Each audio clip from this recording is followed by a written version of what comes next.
నమస్తే, జై Shriram. Welcome to my channel. నేను మీ సుధీష్ రెడ్డి. హరికథ అనే వెబ్ సిరీస్ చూశాను. 6 ఎపిసోడ్లోనే హాట్స్టార్లో పెట్టారు. తెలుగు, తమిళ, కన్నడ అన్ని లాంగ్వేజెస్లోనే ఉంది ఇది. ఇక వెబ్ సిరీస్ గురించి మాట్లాడుకోవాలంటే రెండు ముక్కలు.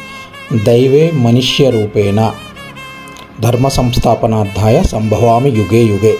ఈ 2 పదాలు చాలు, ఈ 2 శ్లోకాలు చాలు నాకు తెలిసి ఈ వెబ్ సిరీస్ని డిఫైన్ చేయడానికి. దశావతారాల నుంచి అండ్ మహాభారతం నుంచి ఏది తప్పు ఏది రైటు, దుష్టుల్ని దేవుడు ఎందుకు శిక్షిస్తాడు, ఎలా శిక్షిస్తాడు, దానికి కారణాలేంటి అనే దాన్ని పూసకొచ్చినట్టు క్లియర్గా మనకు చూపించారు. రెగ్యులర్ రొటీన్ ఒక రెవెంజ్ స్టోరీని దానికి దైవత్వాన్ని జోడించి దేవుడు నమ్మేవాడిలో ఉన్న వైరాగ్యాన్ని, దేవుడిని నమ్మని వాడిలో ఉన్న భక్తిని రెండింటిని కలిపి సమానంగా బయటికి తీసుకొచ్చేలాగే ఉంది వెబ్ సిరీస్. హాట్స్టార్లో అయితే అవైలబుల్గా ఉంది. తప్పకుండా